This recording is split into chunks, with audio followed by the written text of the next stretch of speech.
Hi hello good morning welcome back to my channel. So ఈరోజు క్లాస్లో మనము 10th class మ్యాథమెటిక్స్లో కోఆర్డినేట్ జామెట్రీ చాప్టర్ని డిస్కస్ చేసుకుందాం. So first of all introduction పార్ట్లో మీకు ఫస్ట్ ఆల్రెడీ కోఆర్డినేట్ జామెట్రీ గురించి ఒక ఐడియా అయితే ఉంది. ఎందుకంటే మనం లాస్ట్ క్లాస్లో అంటే నైన్త్ క్లాసెస్లో మనం ఆల్రెడీ కోఆర్డినేట్ జామెట్రీ గురించి డిస్కస్ చేసుకోవడం జరిగింది. సో అందులో వచ్చేసి ఏంటి అంటే మనం కోఆర్డినేట్ జామెట్రీని అసలు యాక్చువల్గా ఏముంటుంది, ఎక్స్ యాక్సిస్ని ఏమంటాం, వై యాక్సిస్ని ఏమంటాం, అదేవిధంగా కోఆర్డినేట్స్ని ఫైండ్ అవుట్ చేయడం ఎలా, అండ్ కోఆర్డినేట్స్ని మనం అందులో మెన్షన్ చేయడం ఎలా, లేదా దాంతో లైన్ డ్రా చేయడం ఎలా. సో డిఫరెంట్ టైప్ ఆఫ్ మనం 9th చేయడం జరిగింది. బట్ 10th వచ్చేటప్పటికి ఏంటి అంటే సో మనం డ్రా చేసిన లైన్ యొక్క డిస్టెన్స్ ఫైండ్ అవుట్ చేయడం, స్లోప్ ఫైండ్ అవుట్ చేయడం, లేదా మిడ్ పాయింట్ని ఫైండ్ అవుట్ చేయడం, లేదంటే ఒక లైన్ని మనం కట్ చేసిన అది ఎంత పాయింట్లో కట్ అయింది అనేది ఫైండ్ అవుట్ చేయడం అనేది సో ఈ 10th మనం నేర్చుకుంటాం అనమాట. సో ఇందులో మెయిన్ చాలా వెరీ వెరీ ఈజీ చాప్టర్ అండి ఇది. సో ఎందుకంటే ఇందులో మీకు సింపుల్గా ఫార్ములాస్ వచ్చినట్లయితే ప్రాబ్లమ్స్ అన్ని కూడా ఈజీగా అటెంప్ట్ చేయగలుగుతారు. ఓకే, సో ఇందులో నుంచి కంపల్సరీగా మీకు 4 మార్క్స్ క్వశ్చన్ అయితే ఉంటుంది. At the same time 6 marks question కూడా ఉంటుందండి. సో అందుకని చెప్పి కాకపోతే ఫార్ములాస్ అంతే. Okay, let's our class. First of all ఈ కోఆర్డినేట్ జామెట్రీలో ఆల్రెడీ లాస్ట్ క్లాసెస్లో మనం ప్రీవియస్ క్లాసెస్లో నేర్చుకుంది ఏంటి అంటే 9th. So this is the first మనకి ఒక గ్రాఫ్ షీట్ అనుకుందాం, లేదా ప్లేన్ అనుకుందాం. సో దీనిలో ఫస్ట్ ఇది ఎక్స్ యాక్సిస్ అని, ఇది వై యాక్సిస్ అని, అంటే హారిజాంటల్ లైన్ ఎక్స్ యాక్సిస్ అని, వెర్టికల్ లైన్ వై యాక్సిస్ అని తెలుసు మనకి. సో ఈ ఎక్స్ యాక్సిస్ని మనం ఏమంటామంటే అబ్సిసా, ఎక్స్ యాక్సిస్ని ఏమంటామంటే abscissa. At the same time Y యాక్సిస్ని ఆర్డినేట్. సో వై యాక్సిస్ని ఏమంటాం ఆర్డినేట్. సో ఇక్కడ మనకి 4 పార్ట్స్గా డివైడ్ అయింది కదండి. ఈ 4 పార్ట్స్ని మనం ఏమంటామంటే కోఆర్డినేట్స్, నాట్ ఏ కోఆర్డినేట్. ఈ కోఆర్డినేట్ కాదు, కోఆర్డినేట్స్ అంటే ఇది 1, ఇది 2, ఇది 3, 4 కోఆర్డినేట్స్. సో ఫస్ట్ కోఆర్డినేట్లో రెండు కూడా ప్లస్ ప్లస్ వస్తాయి కోఆర్డినేట్స్ అనేవి. సో సెకండ్ కోఆర్డినేట్లో కోఆర్డినేట్స్ అనేవి మైనస్ ప్లస్ వస్తుంది. సో ఇందులో ప్లస్ మైనస్ వస్తుంది, మైనస్ వస్తుంది. ఇక్కడ వచ్చేటప్పటికి మీకు ప్లస్ మైనస్ వస్తుంది. So first coordinate and third కోఆర్డినేట్లో కన్ఫ్యూజ్ ఉండదు. First plus plus, third minus. So second and 4లో కొంచెం కన్ఫ్యూజ్డ్, అంటే అదేంటి అంటే మైనస్ ప్లస్ ప్లస్ మైనస్. ఇది మనకి యాక్చువల్గా లాస్ట్ ఇయర్ మనం ప్రీవియస్ క్లాస్లో నేర్చుకుంటాం. బట్ ఇప్పుడు మన క్లాసెస్లో వచ్చేటప్పుడు ఏంటి అంటే first of all for example coordinate geometry అంటే ఏంటి అంటే ఇప్పుడు ఒక పాయింట్. సో దీంట్లో నేను ఒక పాయింట్ని ఇక్కడ మెన్షన్ చేశాను. ఓకే, అది ఎక్కడ అనేది చూసి పెట్టలేదు, జస్ట్ ఒక పాయింట్ని మెన్షన్ చేశాను. సో దీనికి ఏంటి అంటే మనం ఒక డిస్టెన్స్ ఫైండ్ అవుట్ చేయాలి. అంటే ఈ పాయింట్ ఎంత, నార్మల్గా అయితే ఏం చెప్తాం, ఇది. సో ఎక్స్ యాక్సిస్ ఇది అని, ఇది వై యాక్సిస్ అని. ఓకేనా, అంటే ఈ కోఆర్డినేట్ని ఎలా చెప్తాం మనం 3, 2 అని. అంటే ఇది ఎక్స్ యాక్సిస్ 3, వై యాక్సిస్లో 2. అంటే ఇప్పుడు మనకి ఇది ఎక్స్ యొక్క డిస్టెన్స్ ఎంతండి, మనకి ఆరిజిన్ నుంచి 3 యూనిట్స్, వై యొక్క డిస్టెన్స్ ఎంతండి 2 యూనిట్స్. అంటే ఇది 3 యూనిట్స్, ఇది 2 యూనిట్స్. సో ఇలా చేస్తే మనకి అక్కడ ఏమొచ్చింది, ఈ పాయింట్ యొక్క కోఆర్డినేట్ అనేది తెలిసిందనమాట. సో దాన్నే మనం ఏంటి అంటే ఒక డిస్టెన్స్ వేలో ఫైండ్ అవుట్ చేస్తాం. అంటే ఇక్కడ నుంచి దీని డిస్టెన్స్ ఎంత. సో ఈ వేలో మనం ఫైండ్ అవుట్ చేయడానికి ఏంటి అంటే మనకి యాక్చువల్గా ఇక్కడ సో ఇది సమ్ ఏ అనుకుందాం, ఇది బి అనుకుందాం. సో ఈ వేళ చెప్పుకుంటే ఏ బి రెండు తెలుసు కాబట్టి డిస్టెన్స్ ఫైండ్ అవుట్ చేయొచ్చు.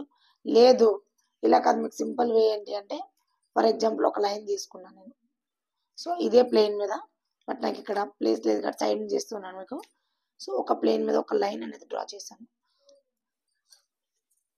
సో ఈ లైన్ అనేది దీని యొక్క డిస్టెన్స్ ఏ అనుకుందాం, దీని డిస్టెన్స్ బి. అంటే ఫర్ ఎగ్జాంపుల్ ఇక్కడ డ్రా చేస్తున్నాను చూడండి, ఇది ఒక లైన్ నాకు. సో ఈ లైన్కి నాకు డిస్టెన్స్ ఎంతనే తెలియాలి. సో సమ్ ఈ పాయింట్కి ఇవ్వడం జరిగింది, ఈ పాయింట్కి ఇవ్వడం జరిగింది. సో బట్ దీని యొక్క డిస్టెన్స్ తెలియాలి నాకు. సో అలా డిస్టెన్స్ ఫైండ్ అవుట్ చేయడానికి మన దగ్గర ఉండే ఫార్ములా ఏంటి అంటే డిస్టెన్స్ ఫార్ములా. ఓకే, డిస్టెన్స్ ఫార్ములాలో మనకి 4 టైప్స్ వస్తాయి. సో ఫస్ట్ వన్ ఏంటి అంటే అండర్ రూట్ ఓవర్ సమ్ ఇది x1 y1 అనుకుందాం. ఇది x2 y2 అనుకుందాం. So x2 minus x1 whole square plus y2 minus y1 whole square. Okay, so ఇది డిస్టెన్స్ యొక్క ఫార్ములా అనమాట. సో ఇదే డిస్టెన్స్ యొక్క ఫార్ములా అనేది మనకి 2 పాయింట్స్ సపరేట్గా ఉండేటప్పుడు, అలా కాకుండా మనకి ఈ కోఆర్డినేట్స్ అనేవి ఇన్ కేస్ ఒక కోఆర్డినేట్ ఇందులో కంపల్సరీగా ఆరిజిన్ అయిపోయింది అనుకుందాం. మనకి ఏ కోఆర్డినేట్ బి కోఆర్డినేట్ రెండు ఉంటాయి కదా, ఇందులో సమ్ బి అనేది మనకి కోఆర్డినేట్ ఆరిజిన్ అయిపోయింది అనుకుందాం. ఫర్ ఎగ్జాంపుల్ ఆరిజిన్ అంటే తెలుసు కదా మీకు 0 0. సమ్ ఈ పాయింట్ అనేది 0 0 అయినట్లయితే అప్పుడు మన యొక్క ఫార్ములా ఏ విధంగా ఉంటుంది అంటే, సో డిస్టెన్స్ ఫార్ములా ఎలా వస్తుంది మనకి, distance equal to root over X square plus Y square. అది ఎలా వచ్చింది అంటే ఇప్పుడు మీకు చెప్తాను చూడండి, ఇది ఎలా వచ్చింది అనేది దీంట్లో చేసి చూద్దాం. ఫర్ ఎగ్జాంపుల్ ఇందులో నేను ఒకటి ఎక్స్ వై తీసుకున్నా, ఏ పాయింట్ అనేది, బి అనేది ఆరిజిన్ తీసుకున్నాను. సో ఇది మనకి ఏబి కదా డిస్టెన్స్ అనేది. సో ఏబి యొక్క డిస్టెన్స్ ఇప్పుడు మనం ఫైండ్ అవుట్ చేస్తుంది అండర్ రూట్. సో x2 ఏంటి, ఇది x2 కదండి మనకి, 0 minus X whole square 0 minus Y whole square. So minus X whole square plus minus Y whole square. మనకి రూట్లో మైనస్ ఉంటుంది ప్లస్ అయిపోతుంది కదండి ఆటోమేటిక్గా, అంటే X square plus Y square. అంటే అండర్ రూట్లో మనకి ఏమొచ్చిందండి, ఏబి యొక్క distance X square plus Y square. ఇది మనకి ఒక కోఆర్డినేట్ అనేది ఆరిజిన్ అయినప్పుడు. ఓకే, ఇన్ కేస్ మనకి ఇచ్చిన కోఆర్డినేట్స్ ఏబి కోఆర్డినేట్స్ అనేవి, ఫర్ ఎగ్జాంపుల్ ఇదే ఏబి కోఆర్డినేట్స్ అనేవి మనకి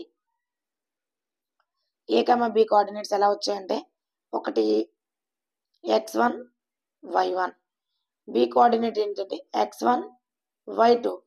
అంటే ఎక్స్ కోఆర్డినేట్ అనేది రెండింటిలో కూడా ఈక్వల్ వచ్చినట్లయితే, సో అలా కాకుండా ఒక పాయింట్ అనేది x1 y1, సెకండ్ వన్లో కూడా x1 y2 అంటే ఎక్స్ యాక్సెస్ అనేది కామన్ అయిపోయింది, సేమ్ అయినట్లయితే అప్పుడు మనకు వచ్చే లైన్ ఎలా ఉంటుందంటే ఈ y యాక్సిస్కి ప్యారలల్గా ఉంటుంది అనమాట. సో y యాక్సిస్కి ప్యారలల్గా ఉంటుంది అనమాట. సో అలాంటప్పుడు దీని యొక్క డిస్టెన్స్ ఫార్ములా ఏంటి అంటే, ప్యారలల్ టు y యాక్సిస్. అప్పుడు ఏమవుతుందంటే modulus of x2 y axis కి ప్యారలల్ కదండి, so y2 minus y1. In case x axis కి ప్యారలల్ అయింది అనుకుందాం, అప్పుడు మనకి పాయింట్ ఎలా ఉండాలి మనకి, x1 y1. ఇదేమవుతుందంటే x2 y1. అంటే y నెంబర్స్ అనేవి కామన్ గా ఉన్నట్లయితే, y కోఆర్డినేట్స్ అనేవి మనకి కామన్ గా ఉన్నట్లయితే అది x యాక్సిస్ కి ప్యారలల్ గా ఉంటుంది అనమాట. సో x యాక్సిస్ కి ప్యారలల్ అయినట్టయితే modulus of x2 minus x1. ఈ సింబల్ అనేది మీకు ఇప్పుడే ఎంటర్ అవుతుందండి. మాడ్యులస్ ఆఫ్ అంటే ఏంటంటే దీని యొక్క ప్రత్యేకత ఒకటి ఉంటుంది. సో స్పెషలైజేషన్ ఏంటి అంటే, ఈ మాడ్యులస్ లో మనం ఎంత క్యాలిక్యులేషన్ చేసినా కూడా ఇది రిమూవ్ చేసేటప్పుడు మనకి నెగిటివ్ నెంబర్స్ అనేవి రావన్నమాట. సో ఇన్ కేస్ దీని లోపల -3 వచ్చినా, సో ఈ మాడ్యులస్ తీసేటప్పుడు ఇది 3 అవుతుంది. సో ఇది దీని యొక్క స్పెషల్ అండి. ఓకే, సో ఇది మీకు డిస్టెన్స్ లో ఉండే 4 ఫార్ములాస్. డిస్టెన్స్ లో ఉండే ఫస్ట్ ఫార్ములా వచ్చేసి మీకు ఇదండి. సో ఇది first formula. And second one root over X square minus Y square. So third one, fourth one. So ఈ 4 కూడా మీకు డిస్టెన్స్ ఫైండ్ అవుట్ చేయడానికి ఫార్ములాస్ అండి. సో ఇవి మనం ఎప్పుడు ఏ విధంగా యూజ్ చేయాలంటే ఏంటి అంటే, సో మనకి ఇచ్చిన ప్రాబ్లం మీద బేస్ అయ్యి ఉంటుంది అనమాట. అంటే ఫర్ ఎగ్జాంపుల్ మనకి ఇచ్చిన కోఆర్డినేట్స్ అనేవి సపరేట్ గా ఉన్నట్లయితే ఫస్ట్ వన్ యూజ్ చేసుకుంటాం. లేదు మనకి in case X axis common అయిపోయింది, ఎక్స్ కోఆర్డినేట్స్ కామన్ గా ఉన్నాయి, వై కోఆర్డినేట్ సపరేట్ గా ఉన్నట్లయితే అది ఈ ఫార్ములా యూజ్ చేసుకుందాం. లేదు అంటే ఎక్స్ కోఆర్డినేట్ సపరేట్ గా ఉండి వై కోఆర్డినేట్స్ సేమ్ ఉన్నట్లయితే ఈ ఫార్ములా యూజ్ చేసుకుంటాం. And next in case 2 coordinates లో 1 కోఆర్డినేట్ కానీ ఆరిజిన్ అయినట్లయితే ఈ ఫార్ములాని యూజ్ చేసుకుంటాం అనమాట. ఇది మీకు డిస్టెన్స్ ఫైండ్ అవుట్ చేయడానికి ఉండే ఫార్ములాస్. ఓకే, నెక్స్ట్ వన్ మంది section formula. Next one is section formula.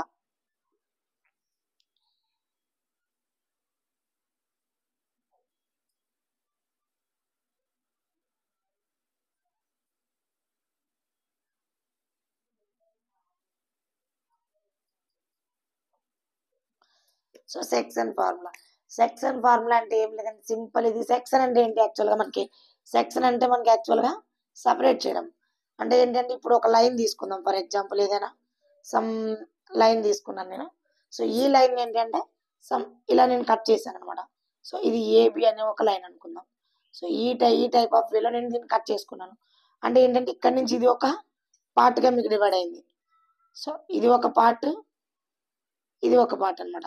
అంటే ఇక్కడ మనకి 2 పార్ట్స్గా డివైడ్ చేశాను. ఆ 2 పార్ట్స్ కూడా మనకి ఈక్వల్గా లేవు. సో ఇది 2 యూనిట్స్ అనుకుందాం, ఇది 3 యూనిట్స్ అనుకుందాం. అంటే ఇది సి అనుకున్నట్లు.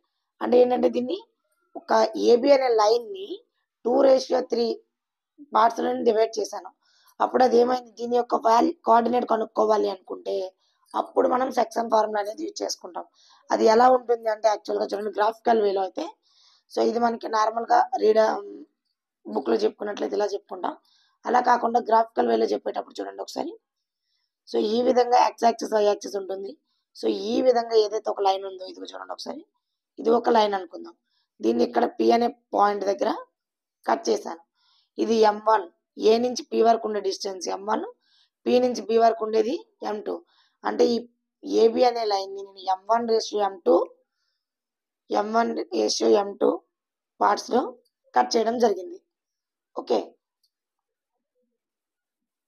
సో ఇప్పుడు ఈ పాయింట్ మనం కనుక్కోవాలన్నమాట. సో ఈ పాయింట్ కనుక్కోవాలంటే ఫస్ట్ ఏబి పాయింట్ చూడండి ఒకసారి, x1 y1 x2 y2.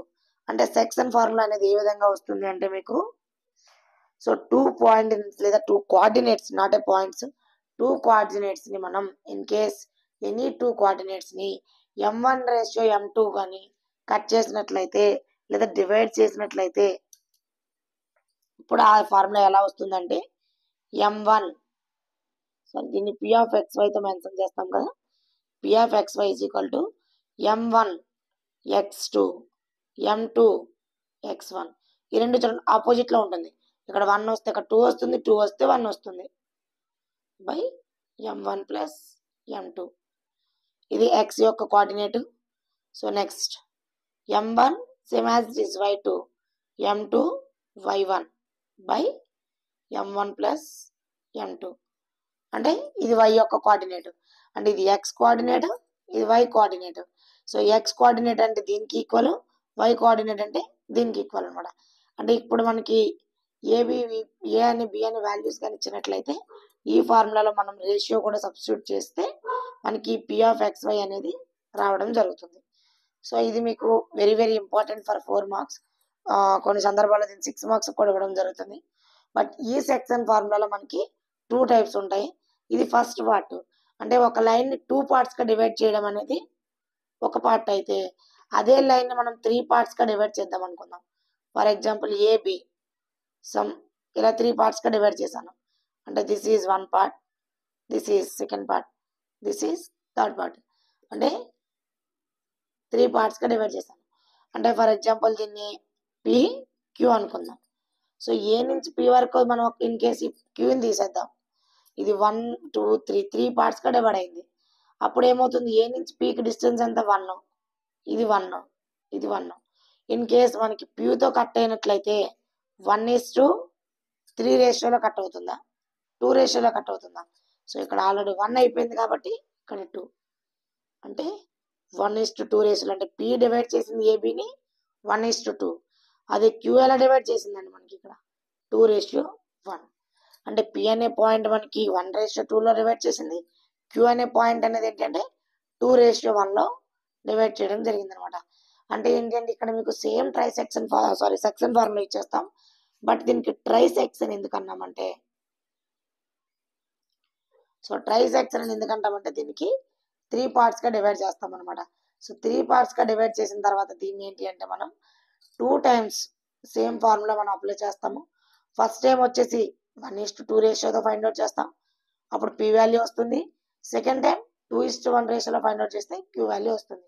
అంటే మీరు అడగొచ్చు, మేడం ఇక్కడ మనకి suppose in case M:2 M:2 అనేది ఇవ్వడం జరగదా? ఇవ్వరు. ట్రై సెక్షన్ ఫార్ములాలో ఏంటంటే మనకి రేషియో అనేది మెన్షన్ చెయ్యరు. ఓన్లీ సెక్షన్ ఫార్ములాలో మాత్రమే రేషియో వస్తుంది. ట్రై సెక్షన్ ఫార్ములాలో రేషియో రాదు. ఓకే, ఇది మీకు కంపల్సరిగా ఉండే రూల్ అనమాట. Okay, next one mid point and centroid slope. ఈ 3 ఫార్ములాస్ గురించి మనం నెక్స్ట్ వీడియోలో డిస్కస్ చేసుకుందాం. Thank you for all. Have a nice day.